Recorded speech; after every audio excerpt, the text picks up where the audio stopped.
And I also wanted to thank the library for doing this as well, and the Friends of the Library, and of course everybody here. It's so important to hear these stories, it's so important to share these stories.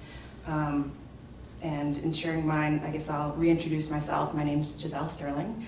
I'm the Commissioner for the Mayor's Office of Veteran Services in Boston.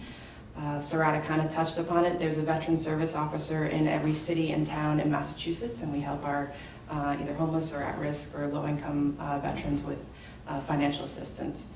But I guess I'll talk about why I joined and then kind of how it got me here. I knew I wanted to be a Marine ever since I was 14 years old. I remember sitting in history class, listening to the battles of Iwo Jima, Guadalcanal, all of those amazing stories and feats of altruism, and just knowing that somehow I wanted to be a part of that. Didn't know exactly why, but my call to that was to serve. So in the Marine Corps, they give you a little dream sheet of, where do you want to get stationed? And I had been doing karate ever since I was 5 years old. So I chose Okinawa karate, Okinawa base. Everybody chooses Hawaii, but I was like, send me to Okinawa. And it was great. I actually got to practice the discipline a little with a sensei there who's like Mr. Miyagi. He didn't speak a word of English, but he was the best sensei I've ever had.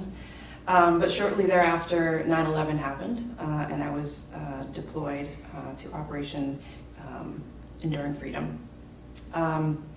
In the Marine Corps, I was a field radio operator, so that means I fixed metal boxes to talk to another metal box from large distances away for the most part. So a lot of buttons and wires and whatnot, making that work, but essential to any operation, you need communications. So I did that for 4 years. I also was a martial arts instructor. The Marine Corps came up with their own martial arts program, McMAP, fun stuff. And then I was also a range coach, so every Marine has to qualify as a rifleman, so I helped guide them through that process every year, just to help them qualify. So after I got out, my skills as a field radio operator translated into becoming a Comcast cable technician. So I had the hard hat, I had the boots, I had the van and the ladders, all of it. So I knocked on your door and said, do you want your cable fixed up? And I would fix the cable. And I loved being out there working with my hands. It was like just like being in the military all over again. But then winter came around. And I was like, maybe I should go back to school.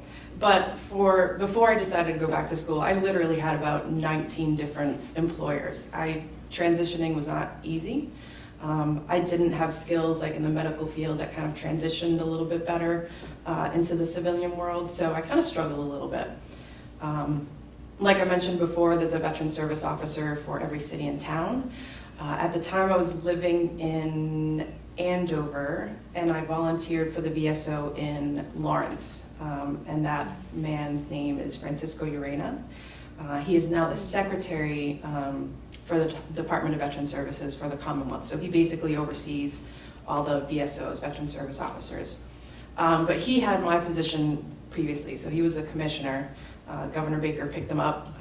He's the secretary, and now I'm the commissioner. The mayor said, you're doing a great job, let's promote you. So that's kind of how I got to where I am now. And I've been scribbling these notes because I'd love to hear a little bit more about the transition that everybody's had. But I also wanted to definitely say that I'm a big believer that adversity doesn't build character, it reveals it. And I've heard so many great and amazing stories. I really just wanted to thank each and every one of you for sharing it and showing the real character. So thank you.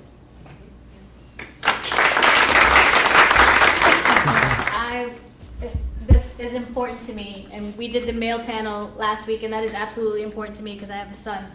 But this is my oldest child, and it's very important to me because these women have paved the way for me to continue to serve, but my job to continue their service is to pave the way for my child and my children know that they must give me 3 years of service at a minimum. I don't care what branch. Coast Guard. Well, she needs to join the panel. So it's amazing to have a woman from every branch of service besides the Coast Guard up here. I am honored to know all of you, to meet the trailblazers, to meet women who have made something first, to tell you that I'm continuing the good fight, and believe me, it's not easy to say hashtag me too, and all of you can say it, but my daughter will not say hashtag me too. She won't, and I will ensure that. So it is, I'm choked up, but I am so honored to know all of you and to meet all of you and to say thank you, and I don't even know what else to say, but thank you, and thank you for doing this for me. Thank So you. I appreciate it. It's Thank you all very much.